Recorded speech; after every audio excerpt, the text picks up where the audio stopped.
50살의 노련한 전문직 여성. 하지만 결혼 후는 야속했다. 이상적인 남자를 찾지 못해 홀로 지켜온 자존심은 15살 연하의 동네 국밥집 사장 앞에서 무너졌다. 고졸 출신의 평소라면 거들떠보지도 않았을 그에게 정신없이 빠져버린 그녀. 그는 그저 고분고분 결혼 말고 가볍게 만나자 속삭일 뿐인데 왜 그녀는 이 관계를 놓지 못하는 걸까? 대체 그의 어떤 매력이 이성적인 그녀를 이토록 헤어나오지 못하게 붙잡는 것일까? 안녕하세요. 벌써 50살이네요. 이름은 윤경이라고 합니다. 이 나이를 먹도록 결혼은커녕 변변한 연애 하나 제대로 못하고 있다는 사실이 가끔은 숨 쉬는 것조차 버겁게 느껴질 때가 있었어요. 30 즈음의 나에게 50살은 까마득한 미래였고 그때쯤이면 당연히 사랑하는 남편과 귀여운 아이들의 엄마가 되어 있을 거라 막연히 생각했죠. 하지만 현실은 너무나 달랐어요. 마치 내가 사는 세상과 다른 사람들의 세상이 완전히 분리된 것 같은 기분이었죠. 30 초반 인생의 전부라고 생각했던 사람에게 배신당했어요.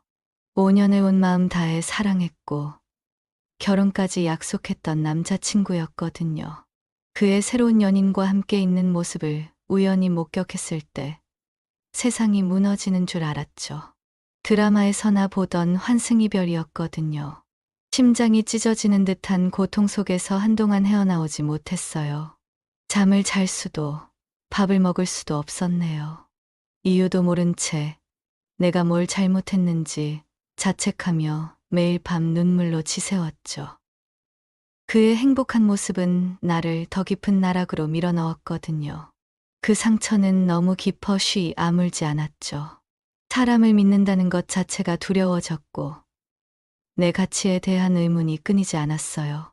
그 지옥 같던 시간들을 겨우겨우 버텨내고 다시 좋은 인연을 찾기 위해 발버둥 쳤죠. 이대로 주저앉을 수 없다는 오기 같은 것이었어요. 친구들에게, 지인들에게, 아는 사람들에게 부탁하고 또 부탁해서 소개팅 자리에 나갔어요. 1년에 몇 번씩, 어떤 주는 한 달에 몇 번씩까지도 나갔죠. 매번 기대에 부풀어 나갔지만 결과는 늘 실망스러웠어요. 첫 만남에서부터 나에게 관심이 없어 보이거나 대화가 통하지 않거나 애프터 신청이 없거나 몇 번 만나다 이유도 모르게 흐지부지 되거나 똑같은 패턴의 반복이었죠. 어떤 남자들은 나이 때문에 아예 벽을 치는 것 같았고 어떤 남자들은 노골적으로 외모를 평가하는 듯한 눈빛을 보였어요. 30 후반이 되면서부터는 마치 유통기한 지난 상품처럼 느껴질 때도 있었죠. 엄마는 더 이상 나를 보고만 있을 수 없었는지 답답한 마음에 결혼정보업체에 나를 등록하였어요. 등급이 매겨지고 프로필을 보여주며 상대를 고르는 과정은 마치 내가 물건이 된 것 같은 비참함을 느끼게 했죠. 그곳에서 만난 남자들, 친척들이 억지로 소개해준 남자들과도 몇 번 짧은 만남을 가졌지만 영 인연이 닿지 않았죠. 조건은 괜찮아 보여도 막상 만나보면 어딘가 불편하거나 나만 관계를 위해 애쓰고 있다는 느낌을 지울 수 없었어요. 그들은 대부분 결혼을 해야 해서 상대를 찾는 듯했고 나에게서 사랑이나 설렘을 찾기보다 조건이나 안정을 찾는 것 같았어요. 나 역시 그들에게서 그런 기대를 충족시켜주지 못하는 내 자신을 발견하며 점점 더 자신감을 잃어갔죠. 시간이 흐를수록 선자리 제한도 눈에 띄게 줄어들었어요. 저 나이에 아직도 못 갔으면 문제가 있겠지라는 속삭임이 들리는 듯 했거든요. 세상에 나만 덩그러니 남겨진 기분이었죠. 휴대폰에는 하루 걸러 하루 지인들의 청첩장이 도착했어요. 이제 막 결혼하는 20대 후반부터 나와 비슷한 또래의 친구들까지 예쁜 드레스를 입고 행복하게 웃는 사진들을 볼 때마다 마음 한구석이 시렸죠. 하나 둘씩 가정을 꾸려 아이를 낳고 사는 모습을 보며 나는 점점 더 사회에서 도태되는 기분이 들었어요. 불안감과 히스테리는 극에 달했죠. 왜 나만 이럴까? 내가 뭐가 부족할까? 거울 속 내 모습을 보며 자책하기 일쑤였죠. 늘어나는 기미와 깊어지는 눈가와 팔자주름은 나이를 여실히 보여주고 있었고, 피부는 탄력을 잃고 칙칙해져만 갔어요. 젊고 예쁜 여자들이 넘쳐나는 세상에서 나는 이미 경쟁력을 잃은 것처럼 느껴졌죠. 어떻게든 변하고 싶었어요. 남들처럼 예뻐져서, 어려 보여서, 다시 매력적인 여자가 되어서 좋은 사람을 만나고 싶었죠. 용기를 내서 피부과에 가서 보톡스와 필러 시술을 받았어요.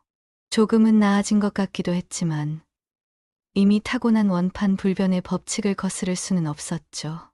드라마틱한 변화는 없었어요. 그저 잠시의 위안일 뿐이었죠. 돈과 시간을 들여도 나아지지 않는 현실에 좌절했습니다.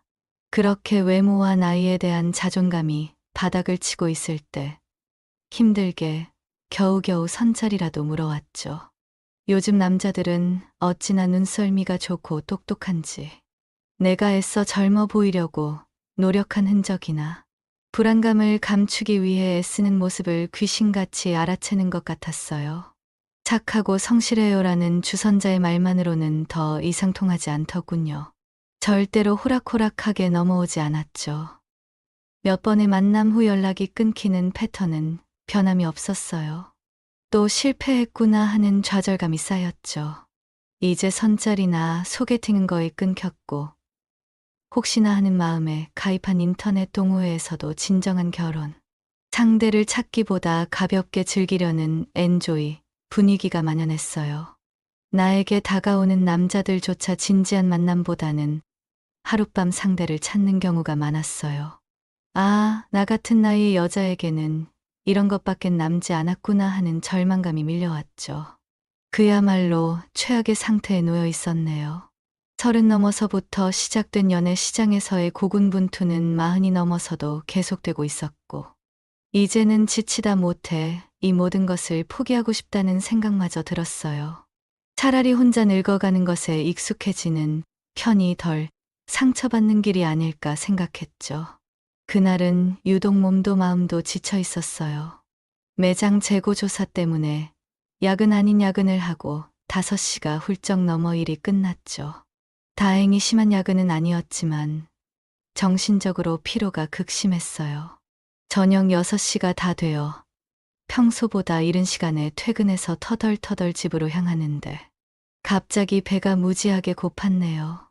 딱히 해먹을 힘도 없고 뜨끈한 국물에 밥 말아 먹고 싶은 생각뿐이었죠. 차갑게 식어버린 마음과 몸을 동시에 녹여줄 무언가가 절실했어요. 얼마 전 집 근처에 새로 생긴 순대국밥집이 떠올랐어요. 간판이 깔끔하고 외관이 깨끗해서 한번 가보고 싶었던 곳이었죠. 청년 사장이 운영하는 곳이라는 현수막도 봤던 것 같았어요. 왠지 모르게 정갈하고 맛있을 것 같은 기분이었죠. 이 동네는 오피스텔 건물이 많아서 그런지 혼밥이나 혼술하는 분들이 꽤 많았거든요. 혼자 밥 먹는 것에 익숙한 나에게 부담 없는 곳일 것 같았죠. 망설임 없이 가게 문을 열고 들어갔어요. 가게 안은 생각보다 훨씬 깔끔했어요. 테이블도 칸막이가 되어 있어서 혼밥하기에 편해 보였죠. 구석진 테이블에 자리를 잡고 앉아 메뉴판을 훑어보았어요. 순대국 하나에 소주 한 병. 지치고 초라해진 나에게 주는 작은 위안 같은 메뉴였죠. 뜨거운 국물에 알코올 한 모금이면 오늘 하루의 고단함을 조금은 잊을 수 있을 것 같았거든요. 휴대폰으로 시시콜콜한 뉴스나 보며 밥을 먹을 작정이었어요. 어차피 누구와 연락할 일도 연락 올 곳도 없었죠. 순대국이 나오고 보글보글 끓는 뚝배기에서 김이 모락모락 휘어올랐어요. 얼큰한 냄새가 코끝을 간지럽혔고 뜨거운 국물을 후루룩 마시니 속이 시원하게 풀리는 것 같았습니다.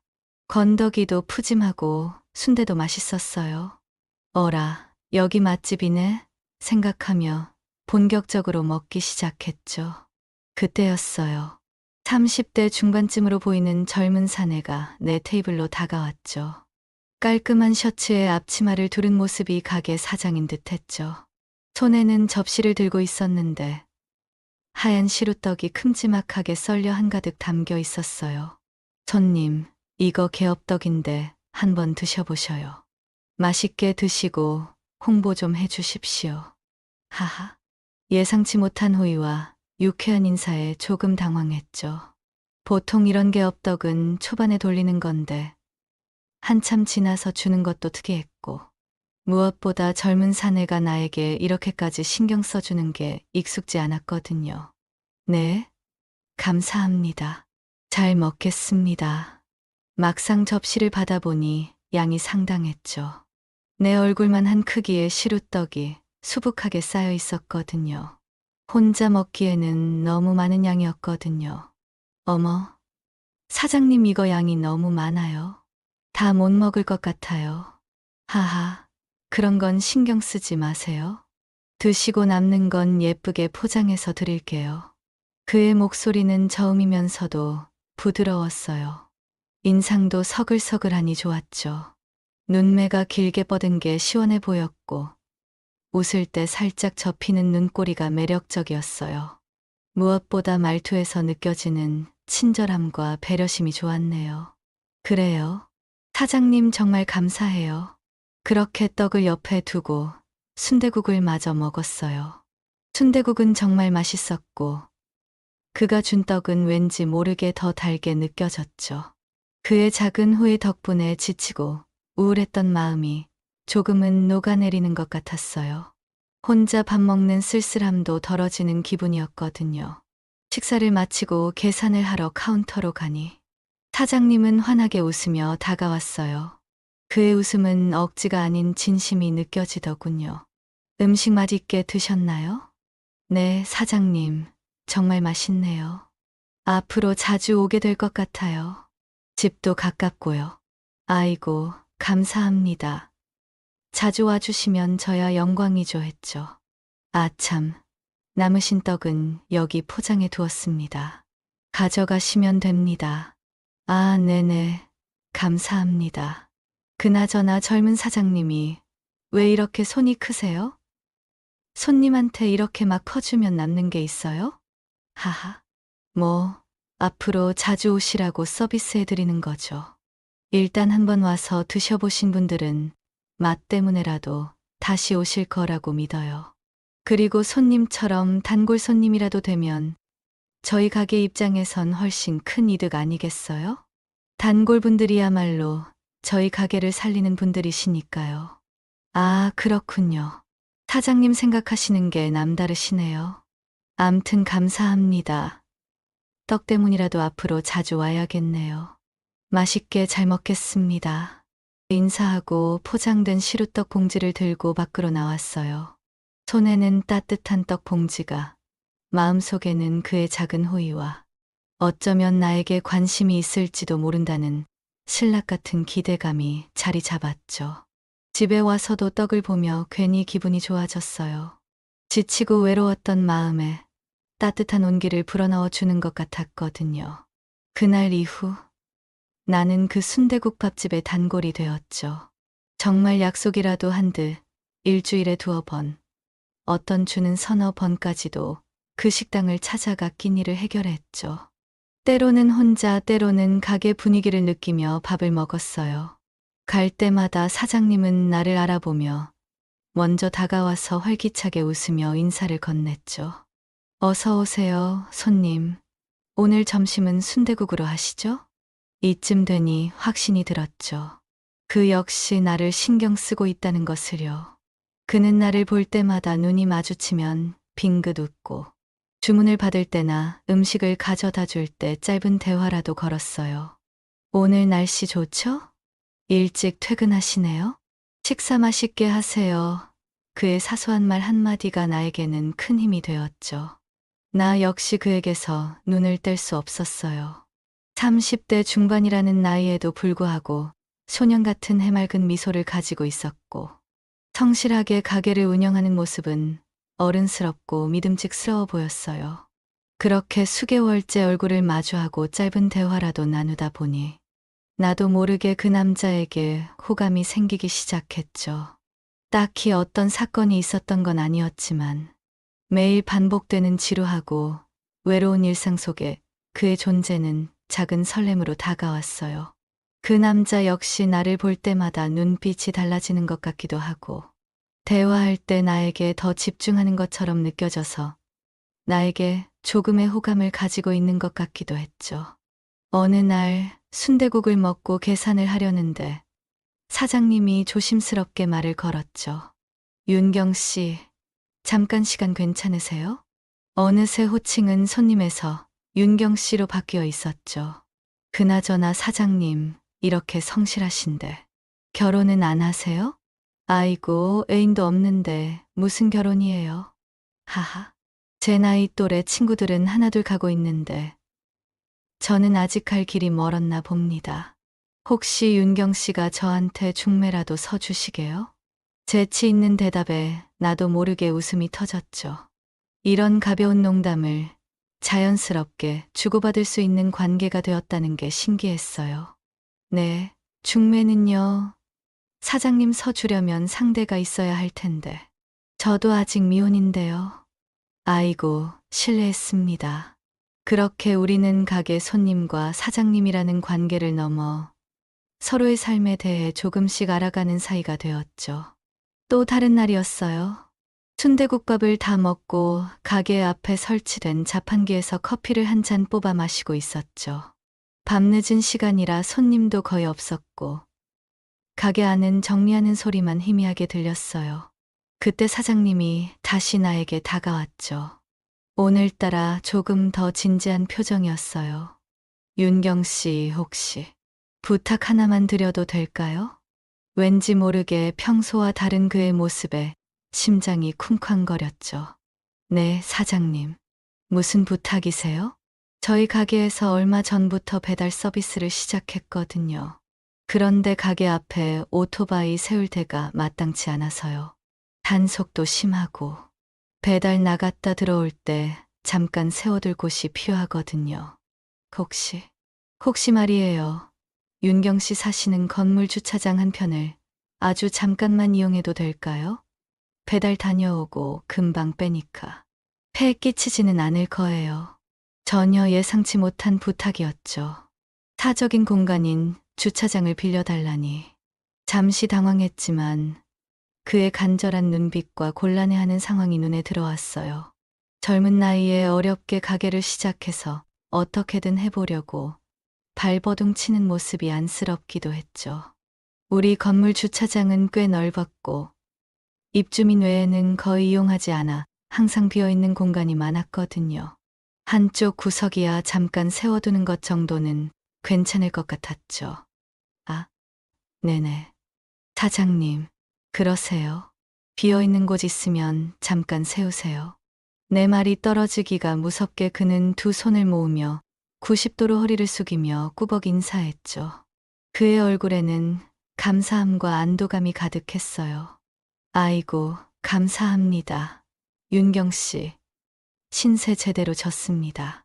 언제 한번 꼭 신세 제대로 갚을게요.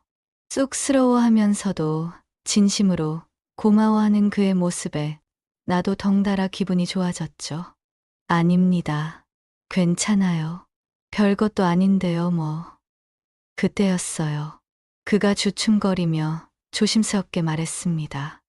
혹시 주차 때문에 연락드릴 일 있으면 편하게 연락드릴 번호 하나 받을 수 있을까요?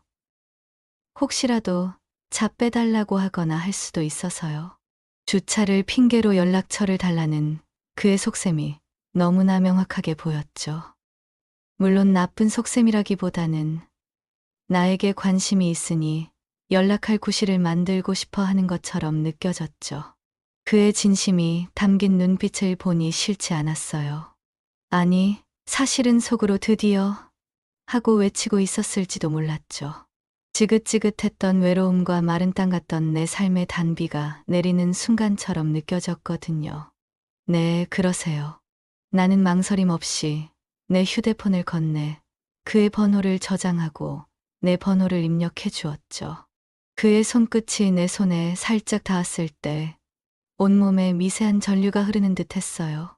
그렇게 연락처를 주고받고 우리는 급격히 가까워졌네요. 낮에는 가게에서 손님과 사장님으로 만나고 밤에는 문자로 서로의 일상과 속마음을 공유했죠. 가끔은 그가 가게 일을 마치고 밤늦게 오늘 너무 힘들었어요.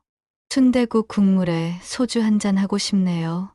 하고 문자를 보내오기도 했고, 나도 야근하는 날이면 사장님 순대국밥 생각 간절하네요 하고 답장을 보내기도 했죠. 사소한 문자 하나하나에 설렘과 온기가 담겨 있었어요. 문자로 서로의 나이를 묻다가 그가 35살이라는 걸 알게 되었습니다. 나보다 15살이 어렸어요. 적지 않은 나이 차이에 순간 가슴이 철렁했지만 이미 그에게 마음이 기울어버린 후였죠.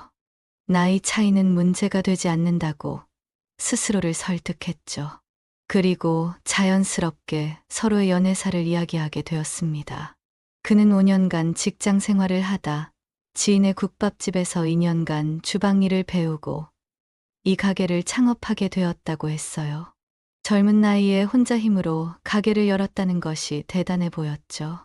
그리고 그 역시 3년 사귄 여자친구가 환승이별을 했다는 이야기를 털어놓았어요. 그때 나이는 32살이었고 여자친구는 27살이었다고 했어요. 회사에서 만나 남몰래 2년 연애했고 여자친구가 회사를 그만두고도 1년을 더 만났다고 했죠. 자신은 결혼을 생각할 나이가 되었고 여자친구와도 미래를 그려보고 있었는데 여자친구는 아직 생각이 다른 것 같았다고 하더라고요. 나이 차이가 있어서 결혼까지 갈 수 있을까? 스스로도 고민이 많아질 때쯤 여자친구가 초등학교 동창과 눈이 맞아버렸다고 했죠. 아무런 예고도 없이 갑자기 헤어지자는 통보를 받고 충격에 빠져 반년 정도를 폐인처럼 방황했다고 하더군요.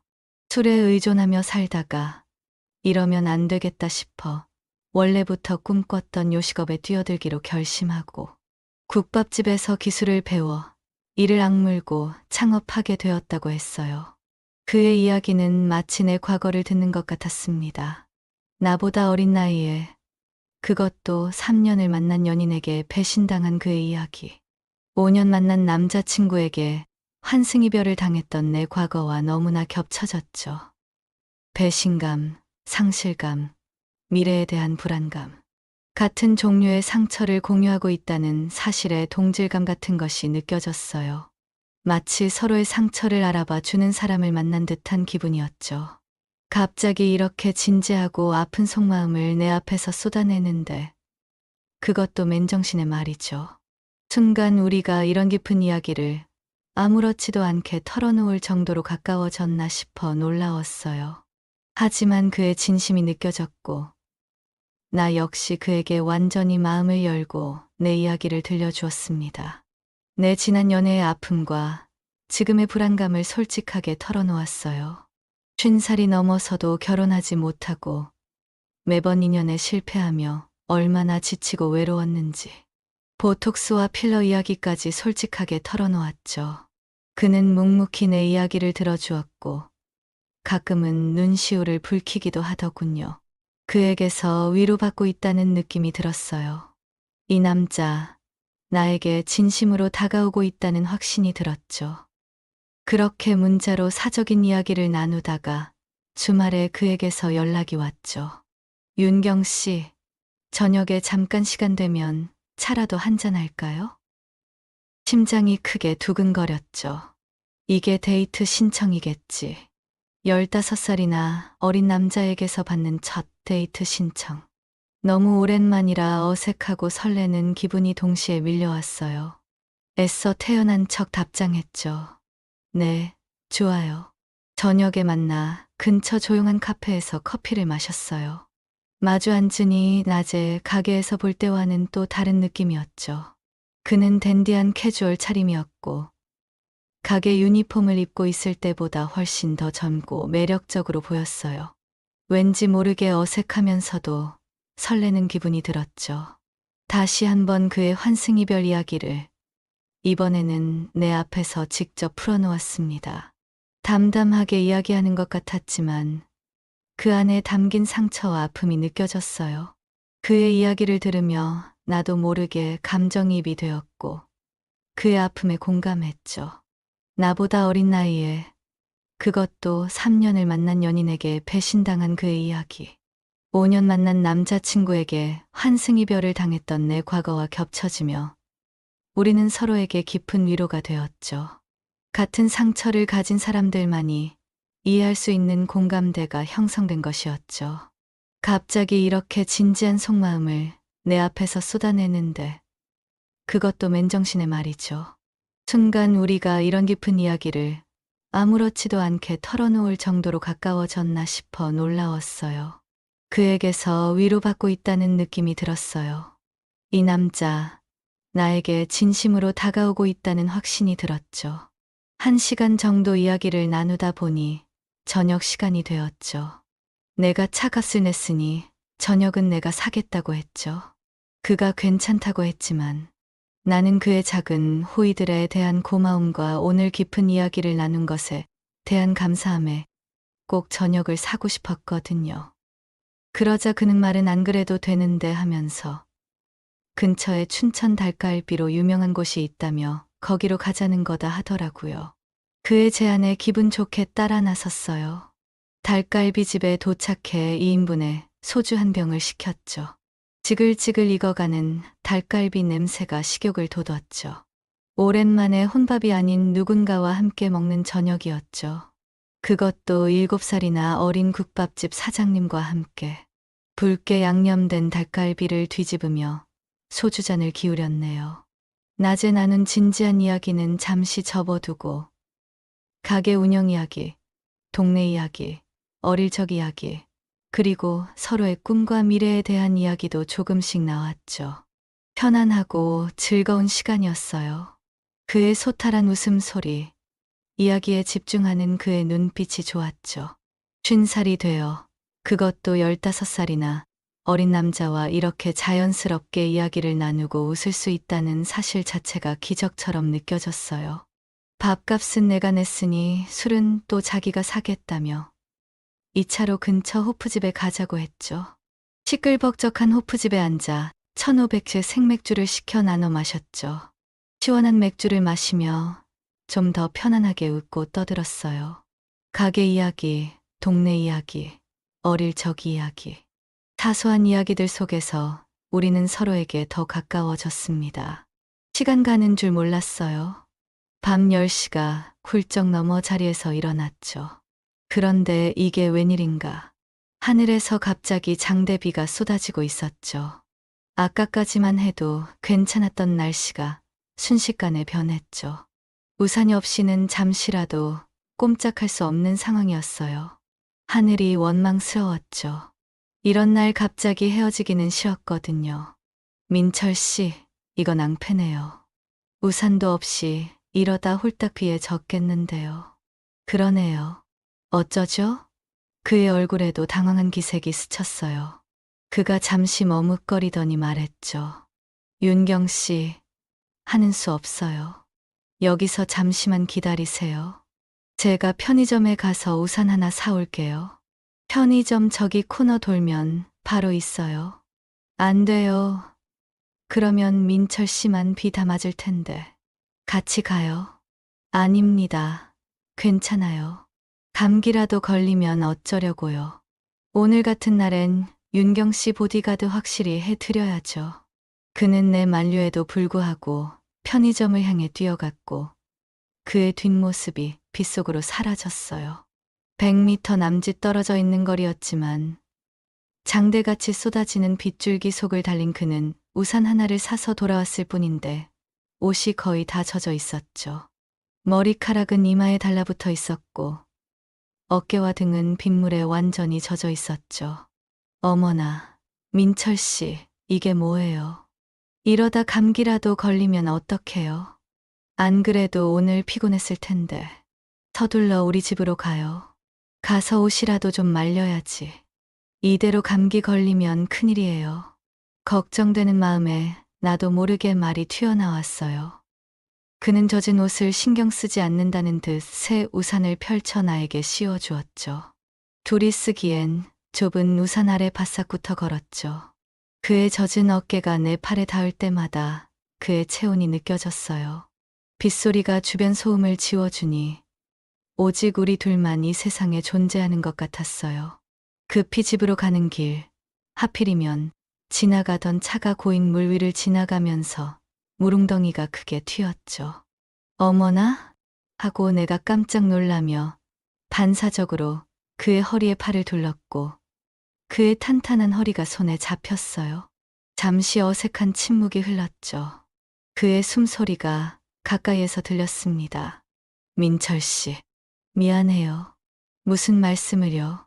괜찮습니다. 옷에 안 튀어서 다행이네요. 그의 목소리가 평소보다 조금 떨리는 것 같았어요. 나는 애써 어색함을 풀려고 농담을 던졌죠. 민철 씨, 오늘따라 너무 듬직하고 믿음직스러운 거 알아요. 꼭 백마탄 왕자님 같아요. 호, 그런가요? 하하. 그럼 윤경 씨는 오늘 신데렐라네요. 그도 따라 웃었지만 웃음소리 뒤에 뭔지 모를 긴장감이 서려 있는 것 같았어요. 그의 심장 소리가 내 귀에 들리는 듯 했죠. 그리하여 그 남자는 내 오피스텔 안으로 들어오게 되었죠. 젖은 옷을 갈아입으라며 내가 입는 편안한 잠옷과 수건을 가져다 주었습니다. 그는 잠시 망설이다가 화장실로 들어가 옷을 갈아입고 나왔어요. 내 잠옷은 그에게 좀 작아 보였지만 그래도 젖은 옷보다는 훨씬 나을 터였죠. 따뜻한 차라도 한 잔 타줄까 하고 부엌으로 가는데 그가 뒤에서 나를 불렀죠. 윤경 씨? 돌아보니 그가 현관문 앞에 서서 나를 바라보고 있었습니다. 옷은 갈아입었지만 머리카락은 아직 촉촉했고 그의 눈빛이 흔들렸죠. 그의 눈 안에 담긴 마음이 읽히는 듯 했죠. 그의 눈동자는 깊고 진했어요. 실은 처음 가게 오셨을 때부터 윤경 씨한테 자꾸 눈이 갔어요. 매일 혼자 오셔서도 밝게 웃으면서 맛있게 드시는 모습이 좋아 보였고 뭔가 모르게 자꾸 신경이 쓰였어요. 그러다 연락처도 알게 되고 이렇게 얘기도 나누면서 특히 윤경 씨가 저랑 비슷한 힘든 시간을 보냈다는 걸 알게 되고 나니까 자꾸 마음이 가요했죠. 놓치고 싶지 않다는 생각이 들었어요. 그의 솔직한 고백에 심장이 미친 듯이 뛰었어요. 쿵쾅거리는 소리가 내 귀에 들릴 정도였거든요. 외로운 처지에 서로에게 끌리는 마음. 어쩌면 이건 일시적인 감정일지도 몰라. 상처 입은 영혼들이 서로에게 기대고 싶어 하는 마음일지도 몰라. 뻔하디 뻔한 작업성 멘트라고 생각하면서도 50살이 넘어 이런 감정을 느껴본 게 얼마만인가 싶어 정신을 차릴 수가 없었죠. 나 역시 그에게 끌리고 있었다는 것을, 그의 따뜻함과 순수함에 이미 마음을 빼앗겼다는 것을 부인할 수 없었어요. 이대로 이 밤을 보내고 싶지 않았죠. 더 이상 외롭고 싶지 않았어요. 그의 손이 내 어깨에 닿았고 그대로 그는 나에게 다가와 입을 맞추었죠. 그리고는 평소 나한테 호감을 가지고 있었다며 서로 외로운 처지에 잘 한번 해보자는 뻔하디 뻔한 작업성 멘트에 넘어가서 결국엔 하룻밤을 보내고 말았죠. 어쩌면 넘어갔다기보다 나 스스로 그에게로 달려들어 버렸다는 표현이 더 정확할지도 모르겠어요. 그 순간 나는 이성적인 판단을 할 수 없었죠. 그저 그의 따뜻함에, 그의 진심에, 그리고 그의 젊음에 나 자신을 맡기고 싶었죠. 그렇게 우리는 연인이 되었습니다. 15살 차이가 나는 연하남이었어요. 교제를 시작하면서부터 걱정이 많았어요.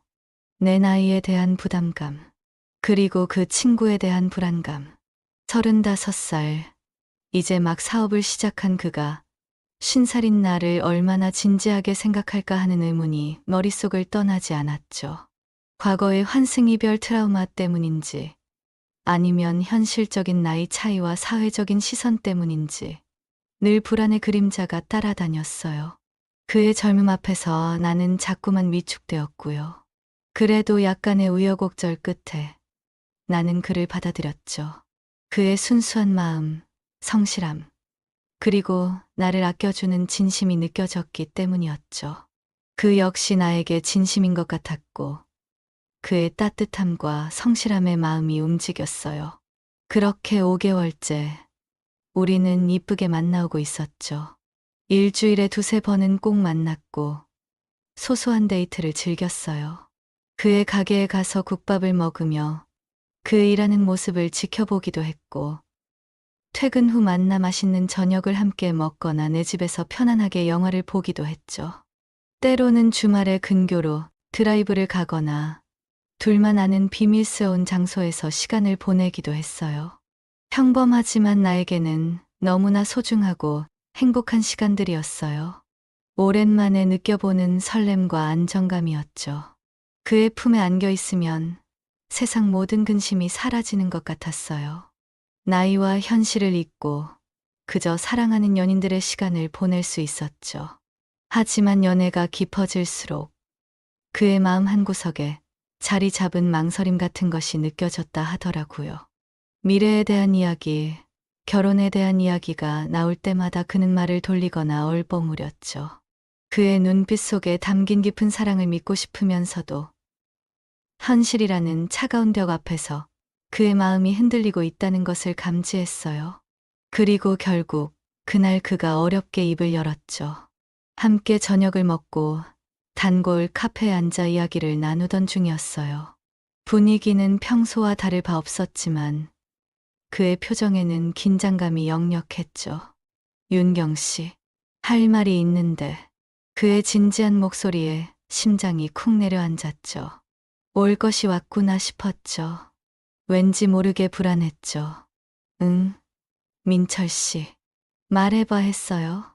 나는 애써 웃으며 대답했죠. 그는 잠시 머뭇거리더니 깊은 숨을 내쉬고는 어렵게 입을 열었죠. 윤경 씨를 정말 좋아하고 사랑하지만, 하지만이라는 말에 숨을 멈췄죠. 그 뒤에 나올 말이 무엇인지 직감적으로 알 수 있었어요. 머릿속이 하얘졌어요. 나이 차이가 많이 나고, 그리고 서로 부담 없이 만났으면 좋겠어요. 그의 마지막 말이 귓가에 박혔죠. 부담 없이 만났으면 좋겠다. 그 말은 마치 차가운 얼음, 조각처럼 내 가슴에 떨어져 깨지는 듯 했죠. 부담 없이 만나자고? 그건 나랑 연애는 해도, 즐겁게 만나기는 해도, 결혼이나 진지한 미래는 생각 없다는 말이잖아요. 돌려 말했지만 의미는 너무나 명확했죠. 젊은 너에게 50살에 나는 미래를 함께 그릴 상대가 아니라는 말이잖아요. 나는 애써 태어난 첫 고개를 끄덕였죠. 가슴 속에서는 쓰나미가 몰려오고 있었어요. 눈물이 차오르는 것을 막기 위해 천장을 올려다보고 싶었지만 그럴 수도 없었죠. 사실 어느 정도 예상하고 있었던 말이기도 했어요. 15살 연하남과의 연애에서 결혼을 기대하는 게 욕심일지도 모른다고 스스로를 수없이 다독여왔죠. 그의 사업이 안정될 때까지 기다려줘야 한다는 생각도 했어요. 하지만 막상 그의 입에서 그 말이 나오니 예상했던 것보다 훨씬 더 아팠죠. 온몸의 세포 하나하나가 비명을 지르는 것 같았어요. 내가 이렇게밖에 안 되나? 나는 사랑받고 안정적인 관계를 가질 자격이 없는 건가? 또다시 버림받는 건가? 환승이별 이후 그렇게 발버둥 쳤는데 겨우 잡은 인연이 또 이렇게 나에게 상처를 주는 건가? 온갖 부정적인 생각들이 머릿속을 헤집었죠. 갑자기 스스로가 한심하고 초라하고 비참해졌어요. 그의 눈을 더 이상 마주 볼 수가 없었죠. 온몸의 기운이 빠져나갔죠. 더 이상 그 자리에 앉아 숨 쉬고 있을 수가 없었어요. 질식할 것 같았거든요. 먼저 갈게. 나는 벌떡 일어나 가방을 들고 카페 밖으로 뛰쳐나왔죠. 뒤에서 그가 다급하게 내 이름을 부르는 소리가 들렸죠. 윤경 씨, 잠깐만요. 그가 문을 박차고 나와 내 팔을 잡았죠. 그의 손이 떨리고 있었어요. 그의 얼굴은 당황함과 미안함으로 일그러져 있었죠. 왜 그래? 갑자기. 오해하지 마. 나는 돌아보지 않고 그의 손을 뿌리치려 했어요. 오해 아니잖아. 내 말이 맞겠지. 내가 너무 성급했나 봐. 아니야, 윤경 씨. 내 말은 그게 아니라 나이 차이가 좀 나니까. 혹시 윤경 씨가 나 때문에 미래에 대해 너무 깊게 생각해서 부담 가질까 봐. 너무 서둘러 결혼을 생각하거나 압박감을 느낄까 봐. 그런 뜻이었어. 내가 아직 사업도 안정되지 않았고. 그래서 윤경 씨를 좋아하고 만나는 건 정말 진심이야. 변함없어. 그저 좀 더 편하게 서로에게 힘이 되어주면서 그렇게 만나고 싶다는 얘기였어. 그는 말 주변이 상당히 없었어요. 급하게 뱉어내는 그의 말들이 앞뒤가 맞지 않고 주어와 수어가 뒤엉켰죠. 그의 진심을 애써 포장하려는 것처럼 들리기도 했고 변명처럼 들리기도 했죠. 내용은 이상했지만 그의 눈빛과 목소리에서 나에게 나쁜 뜻이 없다는 것은 알 수 있었죠. 그는 정말 나를 좋아하고 있다는 것도 알았습니다. 단지 지금 당장은 결혼이나 미래를 약속할 준비가 되어 있지 않다는 것을. 그리고 어쩌면 우리의 나이 차이로 인해 자신이 짊어져야 할 부담감 때문에 망설이고 있다는 것을 서툰 말로 표현했을 뿐이라는 것을요. 나는 길가에 멈춰 서서 그의 얼굴을 보았죠. 불안정해 보이는 그의 눈빛. 나를 놓치고 싶지 않아 하는 간절함. 그의 진심은 느껴졌지만 결혼 생각 없다는 말이 그 입에서 나왔다는 사실은 변함이 없었어요. 그 남자도 딴 뜻이 없다는 걸 알기에 더 이상 여기서 싸우거나 추궁하는 것은 무의미하다는 생각이 들었죠. 아프지만 현실을 직시해야 했어요. 나는 애써 입꼬리를 올려 웃어 보이며 말했죠. 알겠어. 오해 안 할게. 그렇게 그의 말을 받아들이고 그냥 넘어갔죠. 그의 손을 잡고 집으로 돌아왔어요.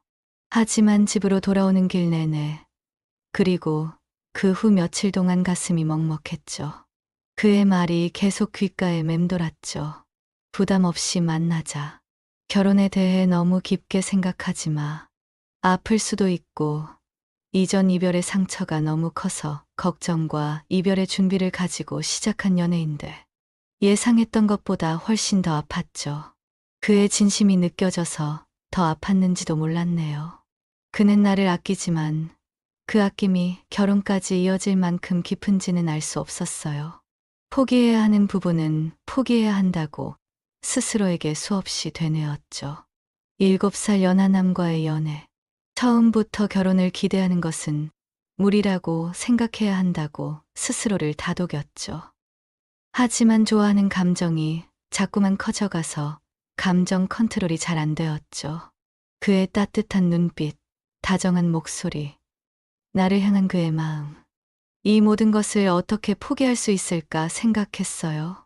그의 부담 없이 만나자는 말 이후 나는 자꾸만 그의 행동 하나하나에 의미를 부여했죠. 혹시나 그의 마음이 변할까 노심초사했어요.